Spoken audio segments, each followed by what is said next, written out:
Welcome everyone to this revision video for OCR B GCSE History, Elizabethans 1580 to 1603. In this video we're going to be talking about daily lives. Did people's lives get better in Elizabethan England? We're going to find out a whole host of interesting things and do some great revision on this absolutely fascinating topic. So let's find out more. Off we go. So for this part of the course, what you need to know is about the contrasting lives of rich, middling and poor Elizabethans.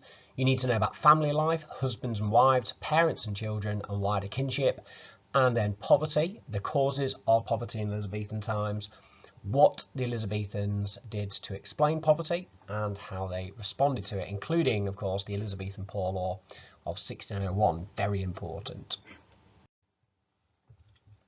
Okay, so one of the key concepts in this part of the course is about the great chain of being. So in Elizabethan times, they very much believed in this idea of a hierarchy in society with this idea of the great chain of being. So right at the top was the Queen, Elizabeth. Her power came from God, and then below the Queen were the nobility, the dukes, the earls, the lords. There was around about 50 families. They owned huge areas of land, and then below that was the gentry. That's around about 10,000 families. They could be knights, lawyers, and they could become very wealthy. People like Bess of Hardwick, for example, or Edward Phillips, who owned Montacute House. Now they're probably around about, we would class the nobility and the gentry together as the rich, and they make up about 2% of the people in society. But they owned over half of the land in the country. Then you've got what we call the middling sort. So in the towns, you're talking about merchants, around about 30,000 families who became wealthy through trade. And in the countryside, you're talking about yeomen and tenant farmers, around about 100,000 families. Yeomen farmers owned their land, whereas tenant farmers rented it, but they quite often could make quite a lot of money. Then right at the bottom of society, so what we would regard as the poor, would be the sort of craftspeople, labourers and servants, and that's around about 500,000 families, and that's the majority of people in the country. So for the purpose of this course, we divide the groups up into the rich, so that's the nobility and gentry together, the middling sort, which is the merchants and the yeomen, tenant farmers, and then the poor, that's the craftspeople, labourers and servants. Now during the 16th century in Elizabethan times, the gap between the rich and the poor widened further within Elizabethan society, so we can quite often talk about the extremes of society, the incredibly wealthy, but also people who were incredibly poor, and your life varied depending on where you actually were in the great chain of being. Okay, so we've seen what we mean by the great chain of being. The key concepts to really focus in on, though, are the ideas of the rich, the middling and the poor Elizabethans. Now, these three images show us the differences between the homes, the rich, middling and poor Elizabethans. We've got Hardwick Hall there in Derbyshire that belonged to Bess of Hardwick. Very wealthy lady, the richest lady in England, aside from Elizabeth I. We've got a reconstruction of the interior of a middling person's home, and then we've got the reconstruction of a labourer's house. Now, during the 16th century, the gap between the rich and the poor widened massively in Elizabethan society. Elizabethan society was what we call hierarchical, which means that those at the top who owned the land and those at the bottom worked the land, and the vast majority were at the bottom of society. So basically everyone had a place in Elizabethan society. The rich became richer in Elizabeth's reign and the number of poor people grew. So we can talk about an increasing extremes in terms of Elizabethan society. Now it is possible to move up the hierarchy, so a skilled craftsman or a trader might be able to buy some land and move up. Bess of Hardwick, for example, began as lower gentry but moved up to become one of the wealthiest people in Elizabethan England. Okay, so let's have a little focus on the lives of the rich. So the rich built expensive prodigy houses to show off their wealth. Now the rich owned land, it made them even wealthier and more powerful. They were about 2% of the population but owned 50% of the land. They also quite often had a role as what's called a JP, which is a Justice of the Peace, which meant they could enforce the Queen's rules locally. And many were MPs, giving them a say as well. Now, Bess of Hardwick, she built the magnificent Hardwick Hall in 1597. It showed off her wealth in very, very many ways, and it's good for you to have some examples of this. For example, Hardwick Hall had lots of windows, and at the time, people used to have a rhyme that used to say, Hardwick Hall, more glass than wall. She had her initials on her roof, ES. Her actual full name was Elizabeth, Countess of Shrewsbury. Again, to show off that this was her house and how successful she was. Inside, she had expensive French furniture, Turkish carpets, and expensive tapestries. For example, she had the Gideon tapestries, which she bought from the estate of Sir Christopher Hatton at the cost of what would be £100,000 in today's money. Hardwicke Hall showed off the latest fashions of Elizabethan architecture with a loggia, a long gallery, and some beautiful gardens. Now, the home was based on the Renaissance idea of symmetry and proportion.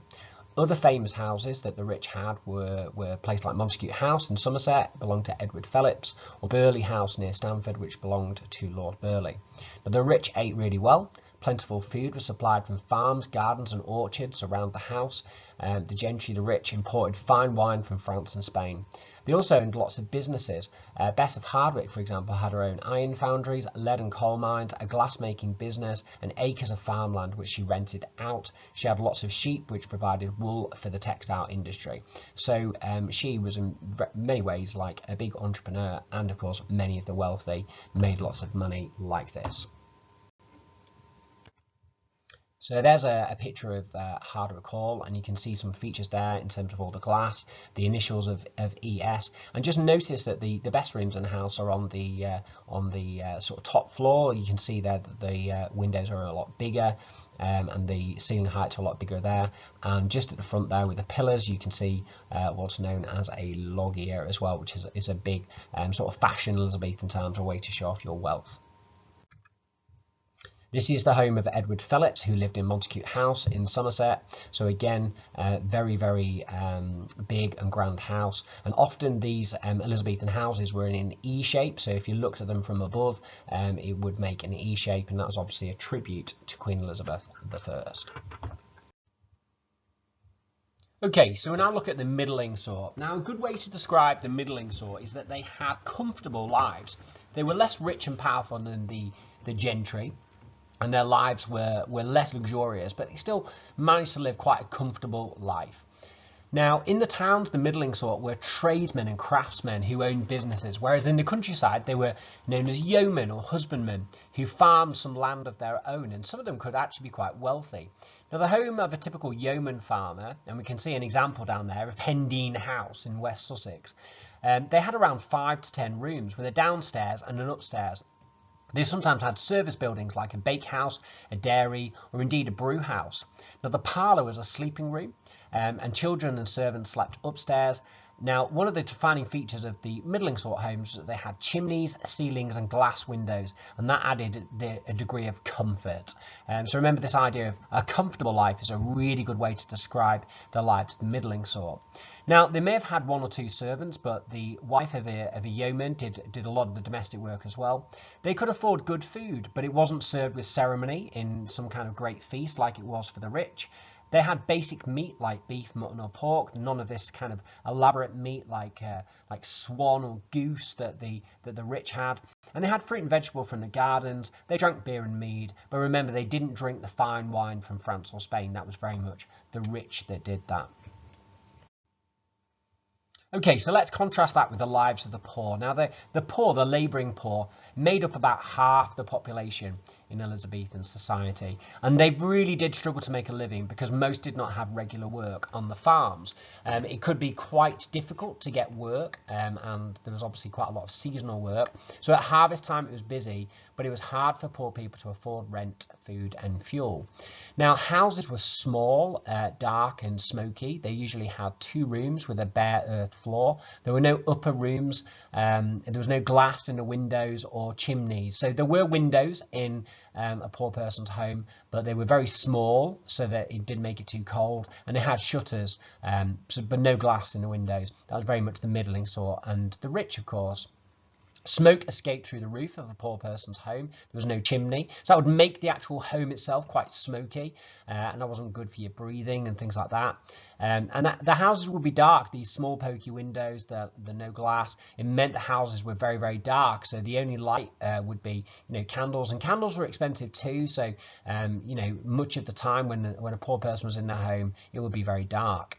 Now, furniture was simple. It would be a table, a bench, some wooden bowls, platters, spoons. The chamber might contain a wooden bed with a mattress stuffed with straw.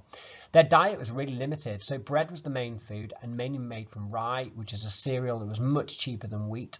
They used to eat pottage, which is a thick soup, and that was the usual meal, like a thick vegetable soup. But in good times, they might eat cheese, eggs, or bacon, and sometimes meat. Say, for example, on a holy day, a religious festival like Christmas, for example, they might have better quality of food.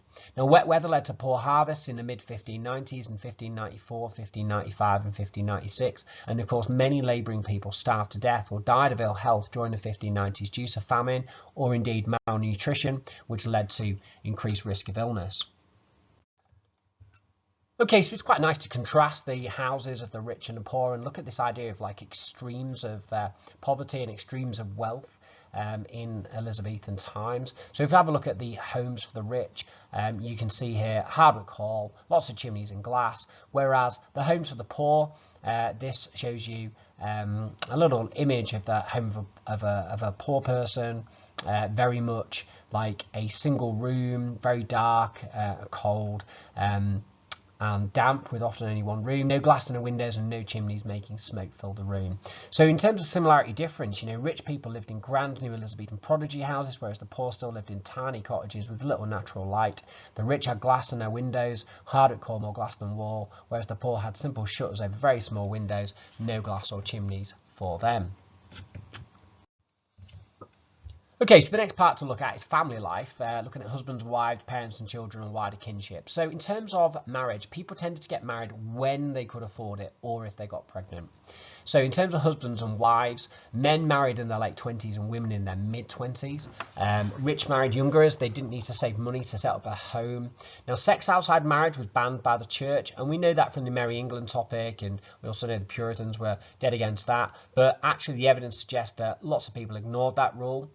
Most babies in Elizabethan times were baptised, and we found that 30% of Elizabethan brides were actually pregnant when they married.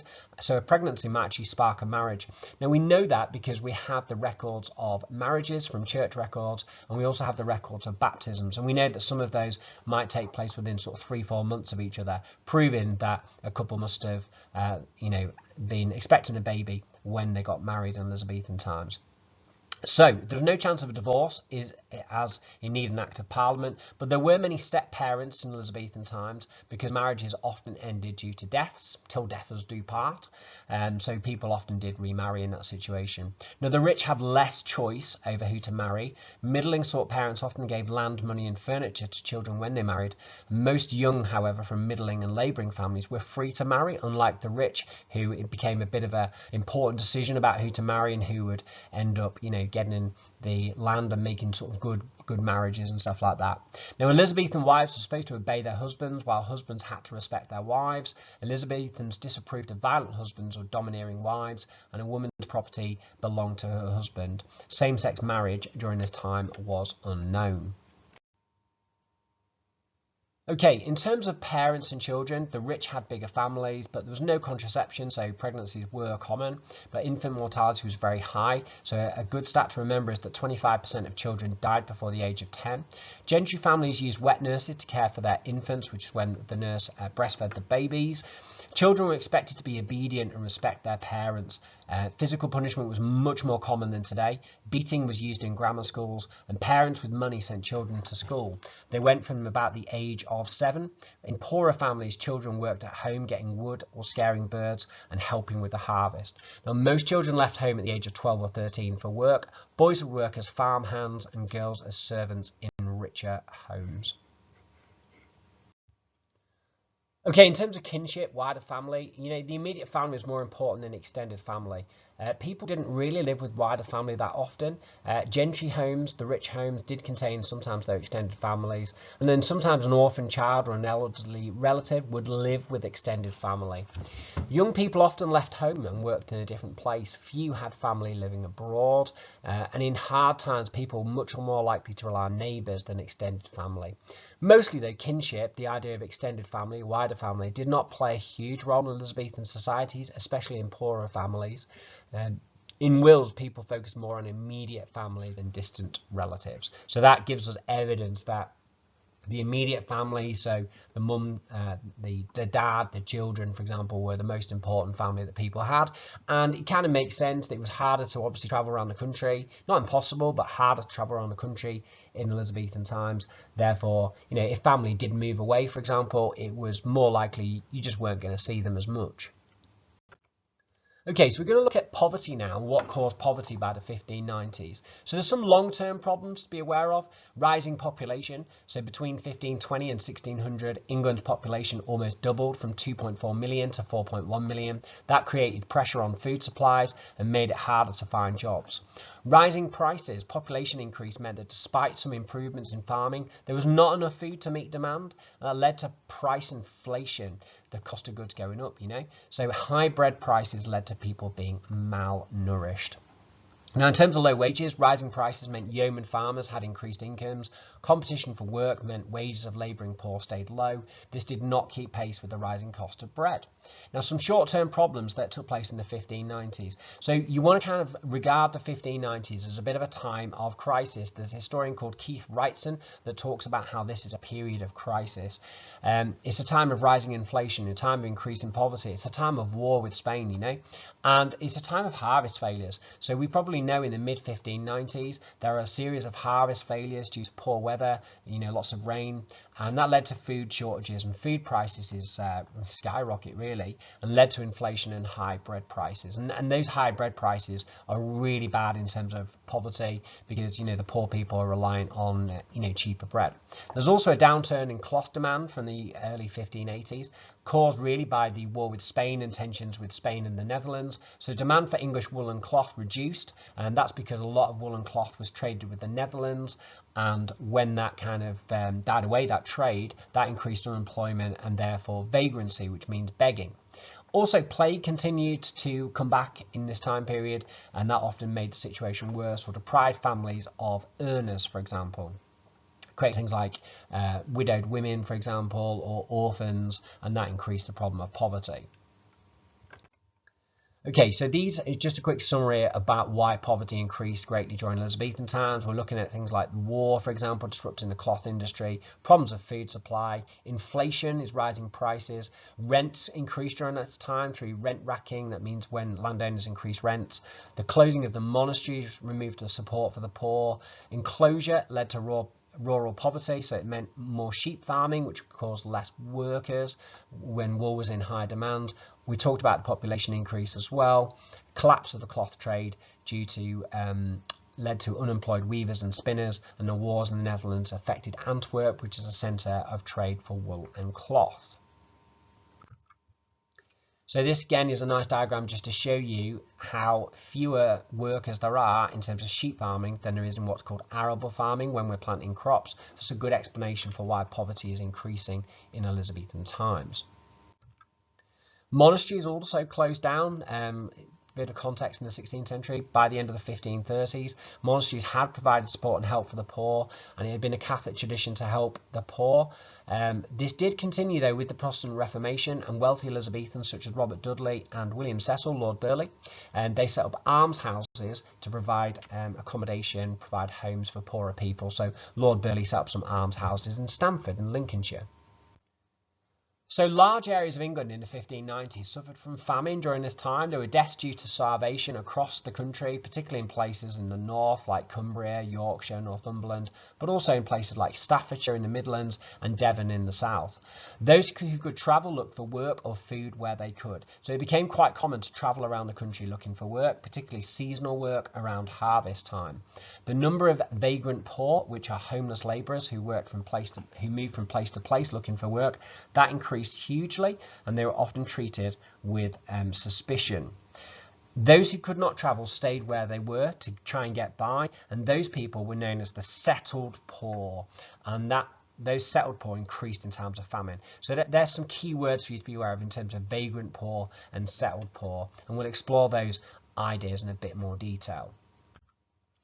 So what we mean by poverty and how the Elizabethans defined poverty. Before the Elizabethan times, there obviously had been poverty, but the problem grew hugely from the 1580s and it was particularly acute in the 1590s. People were not just poor as a result of bad luck or old age. There was a large section of the population who lived at risk of living in poverty and maybe even had somewhere to live and a job, but still did not earn enough money to not be living in poverty, to be poor.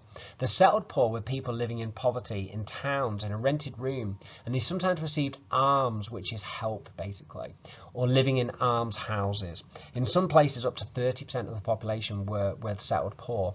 Now these people were mostly aged under 16, they often didn't live long due to starvation and often, like, just a lack of food led to malnourishment and illness and death. Women could be abandoned by their husbands and left caring for children alone, who they often had to send out to work. That caused poverty. And finally, elderly, often widowed women often made a little money spinning yarn or washing clothes, and at times were paid caring for sick and dying, but they were still regarded as being poor. Now, vagrant poor are people who wandered from place to place with no fixed home looking for work. They are seen as being beggars. Often young men and women were travelling alone or in twos and threes. They might get seasonal work, but they were often shunned by suspicious villagers. If they would not leave, then local constables whipped them until they did.